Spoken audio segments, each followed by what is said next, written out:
Hello welcome to Kerala stock market. അപ്പോൾ നമ്മളിന്ന് സംസാരിക്കാൻ പോകുന്ന വിഷയം മൂവിങ് ആവറേജസ് എന്നതിനെ പറ്റിയാണ്. അപ്പോൾ മൂവിങ് ആവറേജസ് എന്ന് പറഞ്ഞാൽ എന്താണ്? ഒരു ഇൻഡിക്കേറ്ററാണ്. അപ്പോൾ നമ്മൾ എന്തിനാണ് ഇൻഡിക്കേറ്റേഴ്സ് യൂസ് ചെയ്യുന്നത്? ഇൻഡിക്കേറ്റേഴ്സ് യൂസ് ചെയ്യുന്നത് ട്രേഡിംഗ് ഡിസിഷൻസ് എടുക്കാൻ വേണ്ടിയിട്ടാണ്. അപ്പം ഇൻഡിക്കേറ്റേഴ്സ് എല്ലാം 100% ശരിയാണോ? ഒരിക്കലുമല്ല. ഇൻഡിക്കേറ്റേഴ്സ് 100% ശരിയല്ല. അതൊരു ലാഗിങ് ഇൻഡിക്കേറ്റർ ആവാം, അല്ലെങ്കിൽ ഒരു ട്രെൻഡിങ് ഇൻഡിക്കേറ്റർ ആവാം, എന്തോ ആയിക്കോട്ടെ. അപ്പോൾ ഇൻഡിക്കേറ്റേഴ്സ് നമുക്ക് ഒരു ഡിസിഷൻസ് എടുക്കാൻ വേണ്ടിയിട്ടുള്ള ക്രൈറ്റീരിയകളിൽ ഒന്നായിട്ട് മാത്രം കണക്കാക്കി മാത്രം നമുക്കിപ്പോൾ ഇൻഡിക്കേറ്റേഴ്സ് ഉപയോഗിക്കാം. അപ്പോൾ ഞാൻ ഇൻഡിക്കേറ്റർ ഉപയോഗിക്കുന്നതെന്ന് പറഞ്ഞാൽ ഞാൻ 1021 EMA ഉപയോഗിക്കാറുണ്ട്. അത് ജസ്റ്റ് ആ പ്രൈസിൻ്റെ ഒരു റീസെൻറ്റ് ഡേയ്സിൻ്റെ ഒരു പ്രൈസ് ആക്ഷൻ മനസ്സിലാക്കാൻ വേണ്ടി മാത്രമാണ് ഞാൻ ഇൻഡിക്കേറ്റർ ഉപയോഗിക്കുന്നത്. അപ്പോൾ ഈ മൂവിങ് ആവറേജസ് എങ്ങനെയാണ് കണക്കാക്കുന്നത്? അതായത് മൂവിങ് ആവറേജസ് കണക്കാക്കുന്നത്, ഇപ്പം നമുക്ക് 10 ഡേ മൂവിങ് ആവറേജ് ആണ് വേണ്ടതെങ്കിൽ ആ കഴിഞ്ഞ 10 ദിവസത്തെ ലാസ്റ്റ് ക്ലോസിംഗ് പ്രൈസിൻ്റെ ഡേറ്റ കാൽക്കുലേറ്റ് ചെയ്താണ് ഈ മൂവിങ് ആവറേജ് കണക്കാക്കുന്നത്. ഇപ്പോൾ 21 ദിവസത്തെ മൂവിങ് ആവറേജ് ആണ് വേണ്ടതെങ്കിൽ ആ കഴിഞ്ഞ ലാസ്റ്റ് 21 ദിവസത്തെ ക്ലോസിംഗ് പ്രൈസ് വെച്ചിട്ടാണ് കണക്കാക്കുന്നത്. അപ്പോൾ എങ്ങനെയാണ് ഈ മൂവിങ് ആവറേജസിൻ്റെ സിമ്പിൾ ഫോർമുല എന്താണെന്ന് അറിയാമോ? ഈ 10 ദിവസത്തെ അല്ലെങ്കിൽ 21 ദിവസം, ഞാൻ 10 and 21 ആണ് പറയുന്നത്. അപ്പോൾ 10 ഡേ മൂവിങ് ആവറേജ് ഞാൻ ഈ ഇതിലിടുമ്പോൾ എന്താ ചെയ്യുന്നത്? ഈ 10 ദിവസത്തെ ക്ലോസിംഗ് പ്രൈസ് അവരെ ആഡപ്പ് ചെയ്യും. ഇപ്പം 10, 20, 30, 40 പല റേഞ്ചിലായിരിക്കുമല്ലോ ഓരോ ദിവസം ക്ലോസ് ചെയ്യുന്നത്. ആ പ്രൈസ് ആഡപ്പ് ചെയ്തതിന് ശേഷം ഡിവൈഡ് ചെയ്യും. എന്താണ്? എത്ര 10 ഡേ മൂവിങ് ആവറേജ് ആണെങ്കിൽ 10 വെച്ച് ഡിവൈഡ് ചെയ്യും, 21 ആണെങ്കിൽ 21 വെച്ച് ഡിവൈഡ് ചെയ്യും.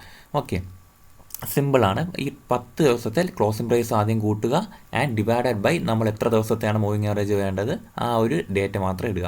10 ആണെങ്കിൽ 10, 21 ആണെങ്കിൽ 21. അപ്പം നമ്മളിത് മാനുവലി ചെയ്യേണ്ട ആവശ്യമൊന്നുമല്ല. നമുക്കത് ട്രേഡിംഗ് വ്യൂവിലോ നമ്മുടെ ബ്രോക്കറിലോ ആഡ് ചെയ്യാം. അപ്പോൾ ട്രേഡിംഗ് വ്യൂവിലൊക്കെ EMA ആഡ് ചെയ്യണമെങ്കിൽ എന്ത് ചെയ്യണം? അപ്പം ഞാൻ പറഞ്ഞു, ഞാൻ 10 and 21 ആണ് ആഡ് ചെയ്യുന്നത്. ഇപ്പോൾ EMA എന്ന് അടിച്ചു കൊടുക്കുമ്പോൾ നമുക്കിവിടെ ഇൻഡിക്കേറ്ററിൽ പോവുക, EMA എന്ന് അടിച്ചു കൊടുക്കുക, മൂവിങ് ആവറേജ് എക്സ്പോണൻഷ്യൽ എന്ന് കാണാം. അത് ജസ്റ്റ് 2 തവണ ക്ലിക്ക് ചെയ്യുക. ആൻഡ് നമുക്ക് എങ്ങനെയാണ് 10 and 21 ആഡ് ചെയ്യാം? ഇപ്പോൾ EMA 9 എന്നുള്ള ഇത് കണ്ടില്ലേ, അവിടെ പോവുക, സെറ്റിങ്സിലേക്ക് പോവുക, ഈ ലെങ്ത്ത് ഇൻപുട്ടിൽ പോയി ലെങ്ത്തിലേക്ക് പോവുക, അവിടെ 10 അടിക്കുക. അപ്പം സ്റ്റൈല് പോവുക, ഇവിടെ നമുക്ക് പോയാൽ കളറൊക്കെ മാറ്റാൻ കഴിയും. നമുക്കിപ്പോൾ ബ്ലൂ തന്നെ മതി, 10 തന്നെ.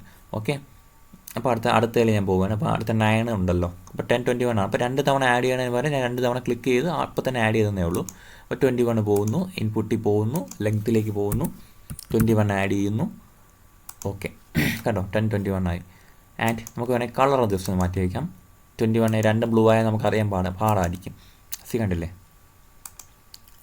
ഇപ്പം നമ്മൾ എന്താണ് ഉപയോഗിക്കുന്നത്? ഈ 10 ദിവസത്തെ ഡേറ്റ എങ്ങനെയാണ് എന്നറിയാൻ വേണ്ടി മാത്രം നമുക്കിത് ഉപയോഗിക്കാം, അല്ലേ? ഇപ്പോൾ കണ്ടില്ലേ, ഈ ബ്ലൂ ലൈൻ എന്ന് പറഞ്ഞാൽ 10 ഡേ മൂവിങ് ആവറേജ് ആണ്. ഈ ഓറഞ്ച് എന്ന് പറഞ്ഞാൽ 21 ഡേ മൂവിങ് ആവറേജ് ആണ്. അപ്പം ഞാൻ ഈ 10, 21 ഡേ മൂവിങ് ആവറേജ് എന്തിനാണ് ഉപയോഗിക്കുന്നത്? ഈ 10, 21 മൂവിങ് ആവറേജിൻ്റെ മുകളിലാണ് മാർക്കറ്റെങ്കിൽ മാർക്കറ്റ് കറൻ്റ്ലി അപ്പ് പോകാനാണ് സാധ്യത എന്നാണ് ഞാൻ കണക്കാക്കുന്നത്. ഇവിടെ നോക്കിക്കേ, ജസ്റ്റ് എക്സാമ്പിൾ വെച്ച് ഞാൻ പറയാം. ഇത് കണ്ടില്ലേ, മാർക്കറ്റ് 10, 21 മൂവിങ് ആവറേജിൻ്റെ മുകളിലായിരുന്നു, സോ മാർക്കറ്റ് അപ്പ് പോയി. ആൻഡ് 10, 21 മൂവിങ് ആവറേജിൻ്റെ ഡൗൺ പോയപ്പോഴത്തേക്കും ഒരു കൺസോൾട്ടേഷൻ അല്ലെങ്കിൽ ഒരു ഡൗൺ ട്രെൻഡ് വന്നു. കഴിഞ്ഞ ദിവസത്തെ ഫോളും ഉണ്ടായി. 10, 21 മൂവിങ് ആവറേജിൻ്റെ താഴെ പോകുമ്പോൾ മാർക്കറ്റ് ഫോൾ ആവാനുള്ള സാധ്യതയുണ്ട് എന്നുള്ളതാണ്. അത് 100% ഫോൾ ആവും എന്നല്ല, ജസ്റ്റ് ഒരു സൂചനയുണ്ട്, അത്രേ ഉള്ളൂ. ഇപ്പോൾ നമുക്ക് വേണമെങ്കിൽ ഈ 10, 21 ഈ 200 ഡേ മൂവിങ് ആവറേജ് ഇട്ട് നോക്കാം. ഈ 21 മാറ്റി ഞാൻ ഇവിടെ 200 ഇടുകയാണ്. 200. ഈ 200 ഡേ മൂവിങ് ആവറേജ് എന്തിനാണ് ആളുകൾ ഉപയോഗിക്കുന്നത്? ഒരു ലോങ് ടേം ട്രെൻഡ് കണക്കാക്കാനാണ് ആളുകൾ മൂവിങ് ആവറേജ് 200 ഇടുന്നത്. കണ്ടില്ലേ, മൂവിങ് ആവറേജ് 200 താഴെ ആകുമ്പോഴത്തേക്കും ഈ ഇൻവെസ്റ്റേഴ്സൊക്കെ ഒന്ന് കോഷ്യസ് ആയിട്ടിരിക്കും. അവർ മൂവിങ് ആവറേജ് 200 താഴെയാണെങ്കിൽ അവർ ആ സ്റ്റോക്കിൽ ഇൻവെസ്റ്റ് ചെയ്യാൻ വേണ്ടിയിട്ട് കുറച്ച് കാശുള്ളവരൊക്കെ ഒന്ന് ഭയപ്പെടും. കാര്യമെന്ന് പറഞ്ഞാൽ റിസ്ക്കിയാണ്, മനസ്സിലായോ? അപ്പം ഈ സ്വിംഗ് ട്രേഡ് ചെയ്യുന്ന ആളുകളാണ് ബേസിക്കലി 10, 21 അല്ലെങ്കിൽ ഈ ചെറിയ കാലയളവിലുള്ള EMAs ഉപയോഗിക്കുന്നത്. ഇപ്പം ഈ 200 മൂവിൻ്റെ ആവറേജിന് താഴെയാണെങ്കിൽ ബേസിക്കലി മാർക്കറ്റ് ഡൗൺ ആണ് എന്നാണ് കൺസിഡർ ചെയ്യുക. ഓക്കെ, ഇപ്പോൾ 10, 21 ആണെങ്കിൽ എന്ത് കൺസിഡർ ചെയ്യും? സ്റ്റോക്ക് അപ്പാണ്, അല്ലെങ്കിൽ സ്വിംഗ് ട്രേഡിങ് ചാൻസ് ഉണ്ട് എന്നുള്ളതാണ്. 21 ഡേ ആണ് കുറച്ചും കൂടെയൊക്കെ ബെറ്റർ എന്നാണ് ഞാൻ പറയുക. അപ്പോൾ കുറച്ചും കൂടെയൊക്കെ 10, 21 ഡേയ്ക്ക് മുകളിലാണെങ്കിൽ നമുക്കിപ്പോൾ പറയാൻ കഴിയും സ്റ്റോക്ക് അപ്പാണെന്ന്. അപ്പോൾ 21 ഡേ മൂവിങ് ആവറേജിന് മുകളിലാണെങ്കിൽ ഉടനെ തന്നെ നമുക്ക് ട്രേഡിങ് അപ്പാണെന്ന് പറഞ്ഞ് എടുക്കാൻ പറ്റുമോ? ഇല്ല. അത് എവിടെയൊക്കെയാണ് നമുക്ക് ഓരോ ഇതുണ്ട്. സ്വിംഗ് സപ്പോർട്ടിലായിരിക്കാം, ചിലപ്പോൾ റെസിസ്റ്റൻസിലായിരിക്കാം. ഇപ്പോൾ നമ്മുടെ പ്രൈസ് എവിടെയാണോ നിൽക്കുന്നത് ആ പോയിൻറ്റിന് പ്രത്യേകതയുണ്ട്. ഇപ്പോൾ ഇടിഞ്ഞ് നിൽക്കുന്ന ഒരു സ്ഥലത്ത് പെട്ടെന്ന് ഒരു 10 ദിവസം മൂവിങ് ആവറേജ് അപ്പായെന്ന് പറഞ്ഞ് നമ്മൾ ഉടനെ ട്രേഡിങ് എടുക്കാൻ പറ്റുമോ? ഇല്ല. ഇപ്പോൾ അവിടെ ഒരു സപ്പോർട്ട് റേഞ്ച് ഉണ്ടോ, അവിടെ ഒരു ബേസ് ഏരിയ ആണോ, അങ്ങനെ പല പല കണ്ടീഷൻസ് നമ്മൾ നോക്കണം. എന്നിട്ട് മാത്രമേ 10-21 മൂവിങ് ആവറേജിന് മുകളിലാണ് എങ്കിൽ നമുക്കൊരു ട്രേഡിംഗ് ഡിസിഷൻസിലേക്ക് പോകാൻ കഴിയത്തുള്ളൂ. ഇപ്പോൾ കഴിഞ്ഞ ദിവസത്തെ ഞാൻ കഴിഞ്ഞ ഞായറാഴ്ച ഒരു വാച്ച് ലിസ്റ്റ് ഇട്ടിരുന്നു. അപ്പോൾ ആ വാച്ച് ലിസ്റ്റ് നമുക്ക് ജസ്റ്റ് നോക്കാം. കണ്ടില്ലേ, റിലയൻസ് ഒക്കെ ഞാൻ ഇട്ടിരുന്നു 10-21 മൂവിങ് ആവറേജിന് മുകളിലാണ് ആൻഡ് നല്ല ഏരിയയിലാണ്. റെസിസ്റ്റൻസ് ബ്രേക്ക് ചെയ്ത ഏരിയയിൽ 10-21 മൂവിങ് ആവറേജ് കണക്കാക്കി ഞാൻ കുറച്ച് കാര്യങ്ങൾ പറഞ്ഞിട്ടുണ്ട്. കണ്ടില്ലേ, സിപ്ല കഴിഞ്ഞ ദിവസം വാച്ച് ലിസ്റ്റ് ഞാൻ അപ്ഡേറ്റ് ചെയ്തിരുന്നത് ഞായറാഴ്ച. ആ വീഡിയോ കാണാത്തവർ ഒന്ന് പോയി കാണുക. ഓക്കെ, കണ്ടില്ലേ 10-21 മൂവിങ് ആവറേജിന് മുകളിൽ നിൽക്കുമ്പോഴാണ് ഞാൻ ഈ ഏകദേശം ഈ ഒരു സപ്പോർട്ട് റേഞ്ചിൽ ട്രേഡിംഗ് ഡിസിഷൻസൊക്കെ ഞാൻ സിപ്ലയിൽ പറയുന്നത്. എൻ്റെ വാച്ച് ലിസ്റ്റ് സ്റ്റോക്കുകളെല്ലാം ഏകദേശം അപ്പാണ്. കണ്ടില്ലേ, ബ്രേക്കൗട്ട് ഏരിയയിൽ 10-21 EMAയ്ക്ക് മുകളിലാണ്. SW സോളാർ കണ്ടില്ലേ, ടൈം ടെക്നോ എല്ലാം 10-21 മൂവിങ് ആവറേജിന് മുകളിലാണ്.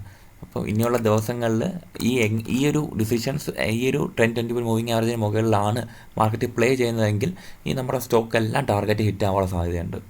കണ്ടില്ല, Adani ENT, Hind Petro, MFSL okay 10-20 MFSL കണ്ടില്ലേ 10 EMAയ്ക്ക് മുകളിലായി നല്ല അപ് ട്രെൻഡിൽ പൊയ്ക്കൊണ്ടിരിക്കുകയാണ് സ്റ്റോക്ക്. കണ്ടില്ലേ, MFSL 10 EMAയ്ക്ക് മുകളിലാണ്, ഓരോ ദിവസവും അപ്പ് പൊയ്ക്കൊണ്ടിരിക്കുക.